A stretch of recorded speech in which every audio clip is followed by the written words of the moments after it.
Hello, welcome back to the Forbidden Land podcast. This is a somewhat late night episode. It's super chill, it's super cool. so I went into this thinking I had topics, and in classic ADHD fashion, I just completely forgot everything I was going to talk about. I have a couple things pulled up, but I swear I had a lot more stuff to talk about. So tonight, so it's Monday right now, and this is gonna go up on Saturday. And I'm pre-recording it because I'm not gonna have any time before Saturday to record this. And so um, so tonight, it's Monday. Tonight at around 11, I think. The Daily Show airs, and I haven't watched a full episode of The Daily Show in like 9 years. The last time I watched a full episode was the last episode with Jon Stewart. And now I get to watch The Daily Show again because Jon Stewart's back. It seems that he's going to be back every Monday. So that's pretty sick. I just wanted to mention that. Also, it's storming outside right now. But I wanted to mention that because I think it's kind of sick that what we thought would be impossible is now happening. Also, look at this. He kept the beard and everything. He just looks old now. So, 9 years really ages you, doesn't it? But I wonder how long he'll last on I wonder if he'll continue after this year. Also, what is this person trying to point out? Oh, that it says STDs. Interesting. So yeah, I guess it airs on Comedy Central, and then they're gonna put it on Paramount Plus, which is pretty interesting. So I mean, I'm just gonna watch it on Comedy Central more than likely. I don't think I'm gonna need to, I don't think I'm gonna need to catch it on Paramount Plus. He's been trending all day though, and all yesterday. So the other thing that I just found out, so there's a movie called Coyote versus Acme, and it looks like it's kind of like a court cartoonish drama. And it looks like Warner Brothers is going to shelve it. So here's something I don't get is when you do this as a company, when you merge, from what I understand, from what I understand, that when you merge companies, if you basically tank the profit of that company, then the FCC can come in, or the Federal Trade Commission, not the FCC, sorry, the Federal Trade Commission can come in and essentially break up your merge, from what I understand. So Warner Brothers, I feel like you should be investigated for this when you're just shelving project after project like this after spending so much money. I feel like you should be investigated for tax fraud. Is that too much to really say? That you should be investigated for tax fraud? Because they did the same thing with Batgirl. And I feel like that the same thing applies because they only did it so they didn't have to pay taxes on it, right? So I really don't understand why the CEO of Warner Brothers is allowed to do this. But, I mean, the movie looked cool. According to sources, he never even watched the movie either. So, yeah, the film cost $30 million to make. They really just want the tax write-off because they're negotiating in bad faith. That's what this person just said. Filmmakers are better from the whatever. But yeah, big studios should never be allowed to shelve movies for tax write-offs. There you go. I really don't understand why they're doing this. I mean, they're losing money. No one's. I'm sorry, but Discovery is not going to be able to fund the media conglomerate that Warner Brothers is. It just doesn't seem very likely, and I don't think the new DC movies are going to be able to catch up with that either, and still maintain his fat fucking salary. But I think David Zaslav is one of the grossest CEOs I've ever seen. So I really don't understand why that's even legally allowed. So anyways, for comment, we're gonna cut to our media correspondent, the monkey plush that I keep on the side. So anyways, something that I just found out is the other stuff that David Zaslav has completely ruined, because I had no idea about this. Apparently, he is responsible for why Animal Planet is not about animals, is instead a reality show channel.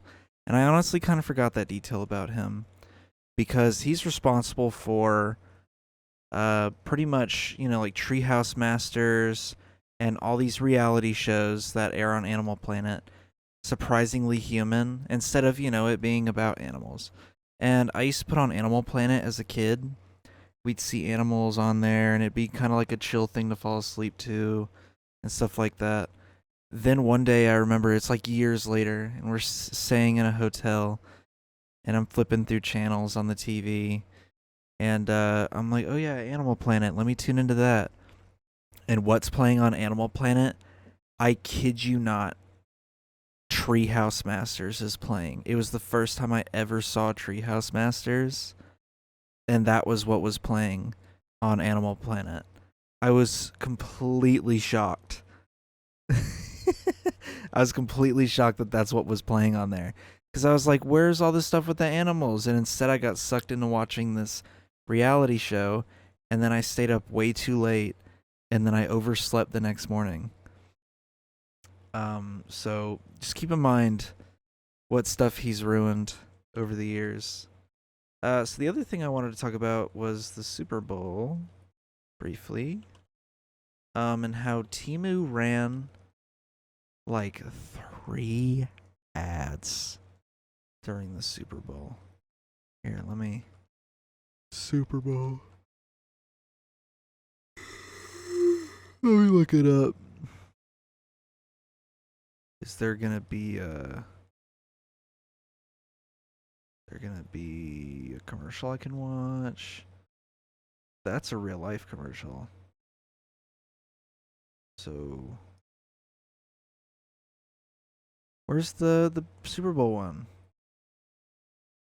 There it is. I'm gonna mute it too, so because I don't want the music to get me claimed. But it's literally just this weird animated thing of just, here, buy all this stuff. Also, they kind of gentrify her in the ad. It's kind of weird. But they played this once, and I was like, okay, I figured there'd be a Temu ad during this. But then they played a second one, and I was like, no way they were able to afford a second one. And then they played a third. And I was like, no way they could afford a third one. That's crazy.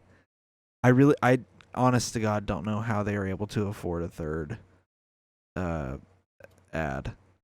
I guess it makes sense because they probably make a ton of money.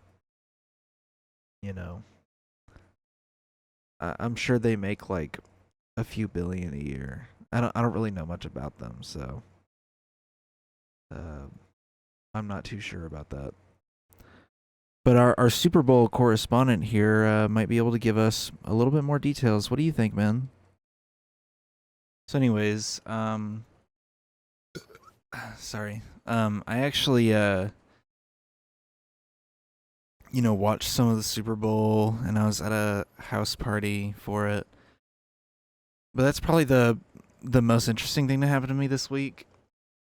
I guess I'll talk about I did go to a concert, and I got to see a band that I really like.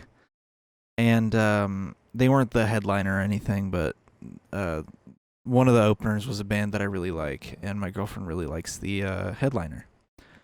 So we went to this show, and it's like stacked. I thought it was going to be 4 bands. It ended up being 5 because the headliner added a small band to the beginning of the show to kind of, promote the band, and I guess he knows them and everything. And basically tries to lift up small bands that he thinks deserves to be lifted up. And so it was a Silent Planet show. And I think the band that they brought on for the opener was, let me look, it was Wilt Wither. And here, I'll even put them on the screen. So it was Wilt Wither. And they're actually really good. They, started off pretty intense, and it was cool. And, the room was kind of getting into it. But then he immediately after the first song starts getting... What's that noise? Sorry, there's a storm going on outside. It's kind of spooky out here right now. He immediately gets super political and straight up just goes, "Fuck Zionism. The IDF is lying to you, and free Palestine." And the whole room is like, yeah. And that got the room going, dude. It's the first time I've ever seen an opening band get the entire room hyped up and opening a pit after the first song. I've never seen that before, especially with it being a small time band that not a lot of people have heard of. It was insane. Look at that. The picture here is from the show I went to, because that's the balcony right above us. Because he jumped up on the barricade on the very last song. That's what I'm saying. And then he crowd surfed. It was insane. And he kept coming out during later band sets that he was friends with and singing with them and screaming with them. And I think even their drummer did too. It was a really cool band. I immediately went and followed them and all that stuff. So, this is a really good band. So yeah, they were the opener, and then the band after them was Aviana, which is a Swedish metal band, and I've seen them before. They were at what's the name of the band? I gotta look it up. They were at a show that we went to back in September, and I gotta find the name of the band who was headlining. That's crazy how quick I forgot about this. Oh God, where is it? Oh man, it's not that easy to find, really? Did I just forget about this guy after we saw them? Yeah, we saw Aviana at... Did she get rid of the set playlist? Oh man. Damn. I honest to God don't remember the name of the band.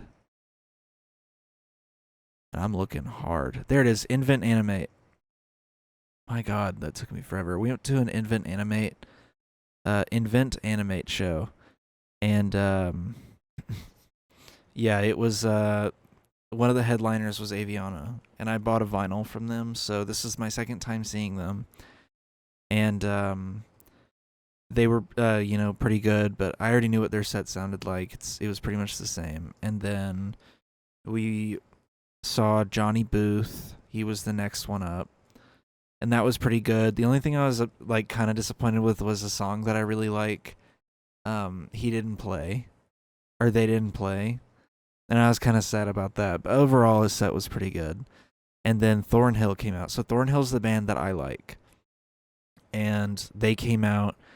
And although the physical energy in the room died down, it was the only band where every person in the room was singing along. So he had a really good set, and I was really happy to hear him. One of their newest songs, Viper Room, I'm not a huge fan of, but hearing it live kind of changes my opinion on that song, and I might start listening to it. Which is crazy for me to say, because before that I was very much I don't really like this song very much. One cool thing was hearing, because we had the set list before going in, so I knew what each song was going to be. And hearing Lily in the Moon live was amazing because I love that song, and I've always wanted to hear it live. And then right before the last song of the set, they played. Um, sorry, I'm fucking with my webcam right now. Oh, what just happened? That was weird.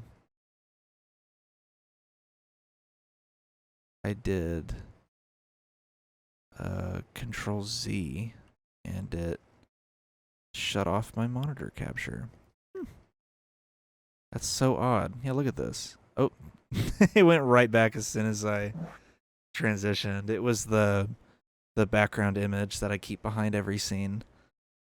But right before the last song in Thornhill's set, they started playing the intermission song from the Dark Pool called Nether Place. And I was like, oh my god, this just made it for me. Because I love that song. And I never thought they were going to play it during a show. But it was like very subtle. They didn't play the whole thing. It was just like kind of a background track while they were like basically teeing up the last song. And I almost cried during Lily in the Moon and during Where We Go When We Die. So yeah, I was like, oh my god, and I was like screaming along and everything. And then the headliner, Silent Planet, came out, and that was like the most energy that the room had that night, right behind or right in front of the opening band. So it was like tons of energy, then like sort of some energy, then it kind of died down with Thornhill, then it went like maximum on Silent Planet. But I'm gonna upload a picture to my Google Drive of what I recorded while I was there. When I was there, so I wear my Apple Watch pretty much everywhere now, and I usually use it to like record walking and stuff like that, so I know how many calories I burned, and I knew I was going to be standing for a long time. So from the time we got into the venue to about, well, I have to find the screenshot, to the time that the show was over, I recorded how many calories I burned just from standing. So I didn't sit down this entire time. I'm going to pull up the picture now. Let's see, can I open this in a new tab or something? Open a new window because I don't want to show everything behind it. So, anyways, so here's the kind of synopsis of my calorie burning at that show. It was 4 hours and 25 minutes of standing, and I burned about 1,300 active calories and about 1,800 total. My heart rate stayed around 100 the entire night. Judging from this graph, of course. But yeah, so I pretty much burned off like 5 meals, or not five, like 3 meals worth of calories that day. And then we went to Waffle House afterwards and devoured a meal. I got an all-star breakfast and I ate the whole thing. I'll admit it, I ate the whole thing. And what a meal it was. So that was pretty fun. I really enjoyed seeing Thornhill. I think that's probably gonna be the only time I ever get to see them. But I bought a vinyl from them and they all signed it. And I could have gotten a picture with them too, because the whole band was at the merch booth. And I don't know why I was just too nervous to ask for a picture. But I mean the lead singer was standing right there, talking to people. And I could have asked for a picture, but I just felt too weird about it. But let me go grab the vinyl.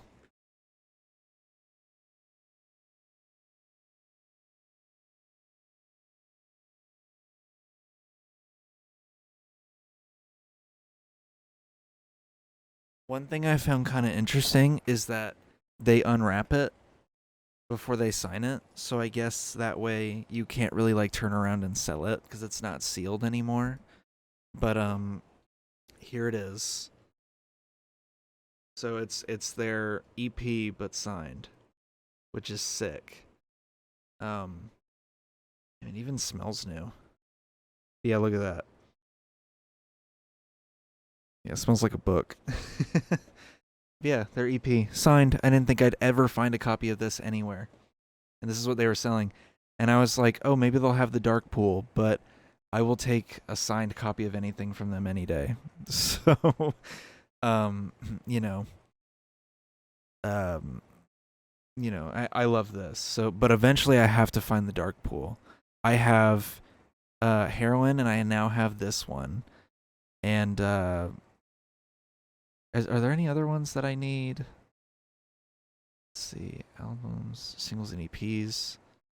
Yeah, there's one more that I would need. I would need 13. But in terms of like albums and stuff, I have Heroin. I don't have the Dark Pool. I wonder if they have the Dark Pool instrumental vinyl. Cuz that is an album of theirs that they have out. It's just all the instrumentals to the Dark Pool. So I kind of wonder if they sell that. Anyway, let me go put this back.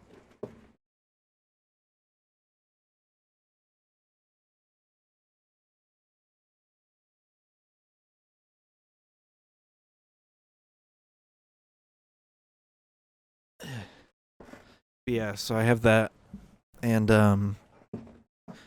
they signed it. Yeah. I also bought a shirt from them. It's like super thick too. It's I could probably find it actually on their website.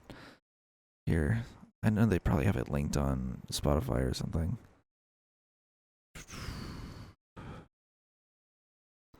See, do they? Nurture Floral Tea. I think that's the one that I got. No, that's not. Or no, is that it? That is it. Yeah, I got the Nurture Floral Tea. Let me verify first that I'm not going to show anything. I don't think I will show anything by showing this. So, oh, that's not full screen. So here it is. This is the shirt that I got at the show, and it has their logo on the front, and then has this like floral backing on it. And so I got this, and there was like a hoodie version of it too, where yeah, this one, the Archangel Floral Tee. Oh, this is the t-shirt version. I really like this one because of the back. I love the fact that it says Archangel because I love that song. And I love the flower pattern. And I was going to get the hoodie version, but it was just really expensive. And I wanted to get a shirt and a vinyl. I wanted a piece of clothing and a vinyl, and it was just cheaper to get a shirt with the vinyl. Because the hoodie was going for like $65 at the merch table. So, yeah, it was just way easier to just get a shirt. But, yeah, that's what I got at the show. So, 23 minutes. I've already gone over my whole weekend. So, I don't think I really had much else that was super interesting. All right. I'm just joking. There's actually a lot of hidden cuts in this video, too. Because I legit don't have any topics to talk about.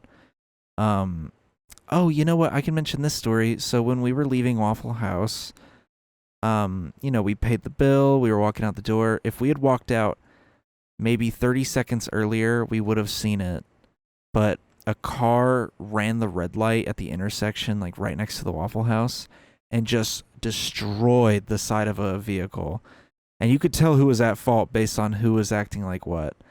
One party had a baby in the back seat, and she was pissed, taking pictures of everything, on the phone with the police.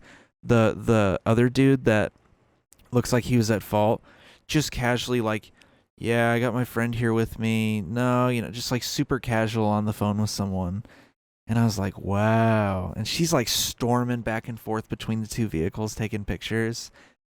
And I was told that this one this one lady was like, uh it sounded like a gunshot. I thought somebody got shot. And everyone was like, what? Cuz it's like, dude, the difference between a gunshot and a car accident is so distinct. Most car accidents don't sound like a gunshot, especially cuz I'm assuming there was some involved. So, I just thought that was really funny that that lady immediately went to, I thought somebody fired off a gun. But all the people who witnessed it though left. I was like, what the hell, guys? Because I would have stayed if I had witnessed it. It was like 1 in the morning when this happened. And I felt really bad because I was like, well, I have to go home, but I didn't witness the accident, so I don't know who's at fault. And I'm not a reliable witness. I'm a secondary witness. All I know is all I know is what the witnesses tell me. And I'm like, that's so messed up because the people who witnessed it left. They all just went home. And I'm like, y'all go down there and give a statement if you saw who did what. You know, it's pretty obvious who did what. It's very obvious that the white guy caused the accident. The nonchalant white guy. That one was pretty obvious. But yeah. I'm just shocked that no one stayed behind and gave a statement or anything. But man, the weather's getting kind of nuts. Last night it was crazy. It was like loud lightning strikes and, you know, like torrential downpour. And I ended up having a dream that we were going through a tornado. And so all I could hear was the tornado siren. And I was like rushing around the house trying to get everything together. We have 2 cats. And I wasn't even sleeping here, so I had a dream about here while I was sleeping somewhere else. And I was like rushing around the house trying to get everyone to you know, get into the downstairs bathroom, trying to gather all the cats up. And yeah, it was just nuts. Any dream I ever have about tornadoes always freaks me out because it's always like the worst case scenario. It blows away the whole house and everything's gone, you know. But yeah, so happy thoughts. With this computer, if the house blew down, my archive drive wouldn't survive, but my M.2s probably would because they don't have a physical platter spinning around in them. So I'm assuming that, like, worst case scenario, the M.2 drives in this computer would live and I'd be able to extract them. Everything else would probably get destroyed. Like the case is made out of glass, so it would get destroyed. I'm sure the motherboard would probably snap in half. The graphics card would get ripped out. Like this whole computer would be ruined. So would the whole room. I mean, I'd have to like sift through rubble to recover anything. But there's a lot of storage drives in here, most of which are hard drives. There are exactly 2 SSDs in this whole room, and they are both in this computer. And they would probably be the only storage drives that survive anything. So.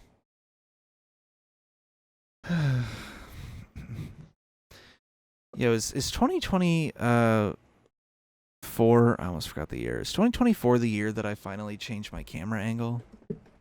I've been using this camera angle for a little over a year. Not even really a little, a bit over a year now. And I feel like at some point I should just replace it. Like, not replace, like change the angle. I think I tried to do an angle where it was facing straight at me on a tripod, but it wouldn't really fit back here. And I know for a while I tried it on this monitor, and it just did not look good. Like, at all. Here, let's see what it looks like if I put it on this monitor.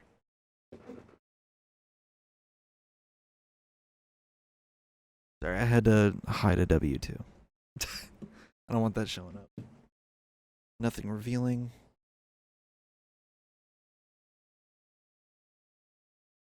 So here's the angle from this monitor. The only thing I'm not a huge fan of is, I guess, the angle. I mean, I guess this angle makes more sense for the podcast because I'm looking at this monitor.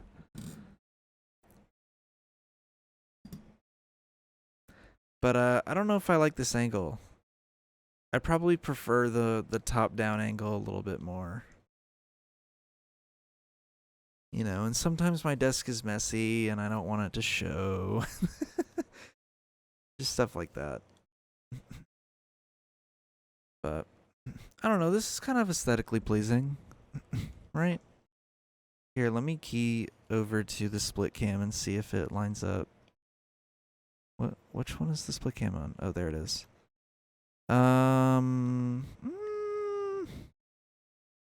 Man, I've changed both angles now. The side cam had to be changed because I moved stuff over here. I don't know if I like this angle. I'm gonna move it back. I don't like how close I am.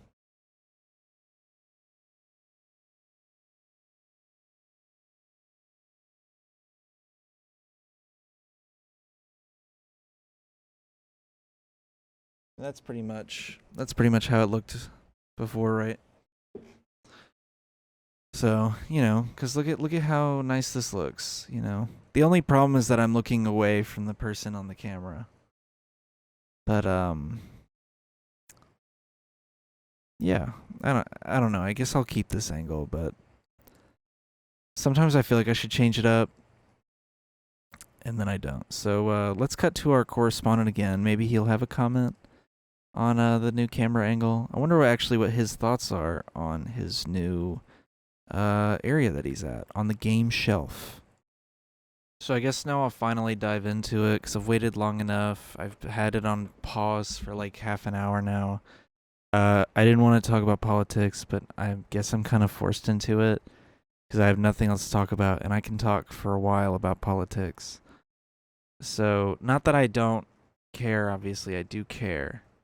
The problem is sometimes I feel like episodes like this will get me obliterated by a missile. So there was a few things that happened, like Trump saying that he would support did they, no way, they took this down? They took down the Dark Brandon tweet? Oh, well, I'm sure I can find a screenshot of it. So Trump basically said that he would support Russia if Russia decided to attack any NATO allies and that he would not uphold his end of the NATO deal. You know, it's whatever. It's more dumb shit that comes out of that man's mouth. Just more shit about like, I will let our enemies take over the world cuz why not? They're paying me. So that was really dumb. And then Biden's like team who runs the president account tweeted out and posted on Instagram this picture that I have to go find. Let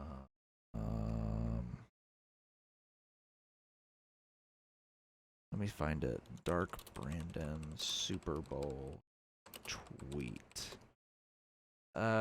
They posted Al Jazeera has a thing about it. So they posted this picture. Cookie preferences, turn all that off. Thanks. All right. Can I finally transition to it, please? Good God. So the Biden team posts this picture pretty much and captions it just like we drew it up. So it was supposed to be a joke about, you know, the federal government orchestrating the Chiefs winning the Super Bowl. Well, here's one of the problems is that the White House has been very vocal in its support of Israel. And while the Super Bowl was happening, an Israel propaganda ad ran during the ads. And a lot of people were upset because at the same time, this was when Israel was committing a bombing campaign against Rafah, which is the area of Gaza that the IDF essentially told all the Gazans to evacuate to. So it's in the southern part of the Gaza Strip, and the Gaza Strip's not very big. It's 25 miles long, and they've already obliterated the top half of it and a lot of the middle. And they were bombing evacuation routes, and so last night is when they decided to start bombing Rafah. And while they were dropping bombs on this region of Gaza, they were running this ad about bringing back the hostages, which I would say at this rate, Israel running an ad like that seems a little strange considering how many of the hostages they've killed at this point. But whatever. Besides that point, a very real point, they still ran propaganda on the Super Bowl, and they then continued their bombing campaigns. So the death toll seems to be about 28,000 people, according to this Al Jazeera article. And if you want a really high quality source of information on this current massacre in the Middle East, Al Jazeera is kind of your place to go. So they posted this picture, and a lot of people perceived it immediately as kind of a tweet about, the war in Gaza, the bombing campaign in Gaza. And a lot of people were like, this is very, poorly timed and very bad taste. And since this was posted, I guess it's been deleted. Has it? I didn't see it on their... No, it's still up. I didn't see it on their Twitter. Oh, because it's on his personal Twitter. Got it. So they posted on his personal Twitter this Dark Brandon tweet. And, all these responses about... Like this guy saying, I thought this was the parody at first. Yeah, because when you have this, when you have the president tweeting out memes that only the far left were tweeting out, or posting about as like jokes about the few good things he was doing like 2 years ago, this meme is dead now because he's no longer doing the stuff that we want him to be doing, and he'd be lucky if he got our vote. And this is just such bad timing. I mean, they posted it pretty late last night, and or Sunday night if you're watching this when it actually comes out, and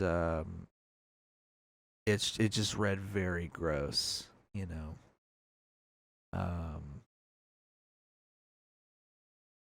The Biden campaign makes a Dark Brandon joke on the same night that Israel kills over 100 Palestinians in a brutal bombing campaign over Rafah. What did they mean by this? From @TheBaracksLive. This person said, this is what the President of the United States is tweeting while over 1 million men, women, and children are being slaughtered with weapons he has provided and paid for. So yeah, not a good look.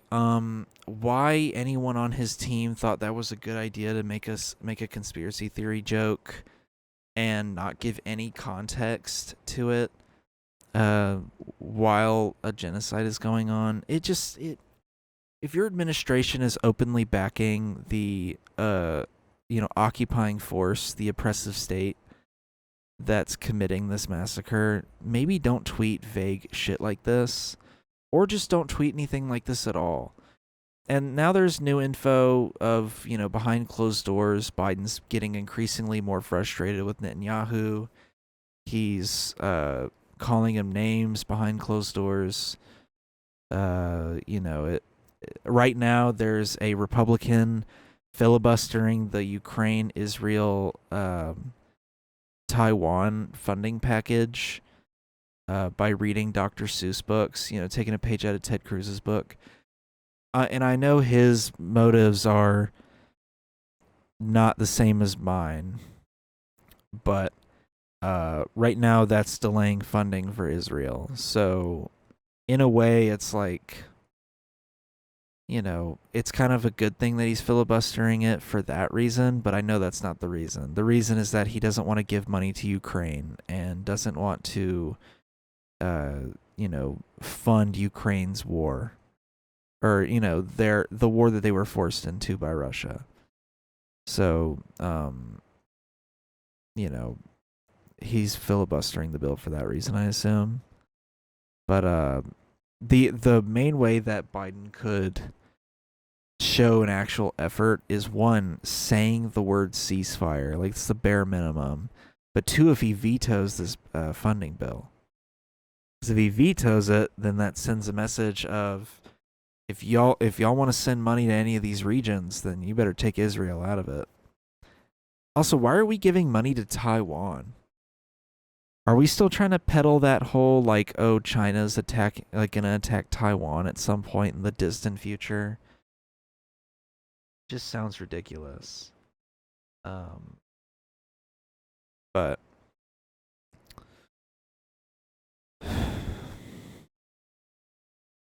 I don't know. It's just horrific. 12,300 children have now been killed since October 7th in Gaza. 28,000 people in total have been killed. It's possible that more have been actually killed. We just don't know the full numbers yet, because not a lot of information is able to get in and out of Gaza. Right now I'm wondering if that one Palestinian that posts a lot is still alive. And I hate that Bisan. I almost forgot what her name was. Bisan. Right now I'm stressed, and it's kind of making me sick to my stomach, wondering if she's still alive, because I know she was in Rafah. Most of the Palestinians are in Rafah right now, so it's pretty fucked.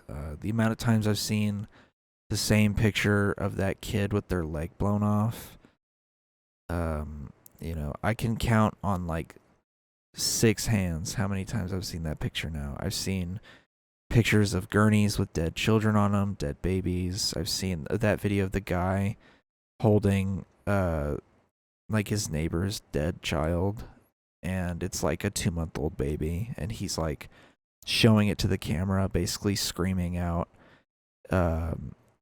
this is what you're doing to babies, Netanyahu. These are the people you're targeting, and this baby never launched a rocket. He said something along those lines. And obviously I can't show it because it's literally a dead baby. And this video would get taken down real quick if I showed that. But it's really disgusting. It's when this conflict started, we thought, me and John at least thought this wouldn't last very long. It would last about as long as all the previous bombing campaigns lasted. Eventually they would succumb to either international pressure, or they would eventually be all right, y'all have been punished enough. But I guess this recent, attack on the communes from Hamas was enough to send them over the edge. Because in the past they would just attack Palestinians unprovoked, or Hamas would do something relatively small scale, and Israel would meet them with 50 times more power. And now this is just Hamas ramps it up to a level that they were expecting but didn't think would really happen. And they've basically countered it with, the IDF has basically countered it with the most disproportionate response to this, to something like that I've ever seen. Right behind the US's response to 9/11. It's and even then they're breaking records that America had set during the wars in the Middle East after 9/11. They, within the first month, they set the record for the most bombs dropped in a month. They had dropped more bombs in a month than we had dropped in a year in Iraq. In our heaviest year in Iraq. And it's insane to me when I keep seeing the child death toll go up. So when I stop talking on this podcast, the video's outdated now. I don't know if they've made a new one. but Al Jazeera compiled a list of all the children that have been killed in Gaza, and I don't know if they've updated it. The video is about a week old now, but it's just. Let me check before I commit to showing it. What's their Twitter account? Al Jazeera PR? No, where's their main account? Al Jazeera. This one's in Arabic, so where's their actual? Is this their main account? Because I want to know if they've done an updated video. I would assume not. I know lately they've been posting about the journalist that was killed a few years ago. But I'll still show the video, but just know the video's old. It's about a week old, and about an unfathomable number of children have died since. And it's really depressing. It's one of the reasons why I don't talk about it much on here, because I feel like, although it needs to be talked about, it's so unbelievably dark. And as just a normal individual, I'm also, putting myself in a position of like, I have a pretty unpopular stance. I'm in the minority on this because as loud as we can be, we are a very vocal minority. And vocal enough where it's going to cost Joe Biden his reelection unless Trump literally gets wiped off the planet. I mean, he would have to disintegrate. And I think he'd still lose to people writing in Trump's name. So, honestly, he'd lose to Nikki Haley at this point. I don't know what's going to save his campaign at this rate. But I think we're looking at 4 years of Trump again. So I can't wait to go through that hellscape where he ends up starting a war with Iran, or, I mean, even right now we're at risk of starting a war with Iran because of Joe Biden. So I guess a war with Iran is inevitable at this rate in my lifetime. And it's, I don't talk about it much because I feel like I'm putting myself in a very vulnerable position. And I'm sure people understand that. When you're vocal on this topic, it gets kind of difficult when you don't have a large support system to back you up. So it's depressing. It's not like I'm saying anything inflammatory about Zionists or anything. As much as I don't like Zionism, I try not to focus too much on that part. I try to just describe what's going on in Gaza and give the numbers and give a perspective of what's going on.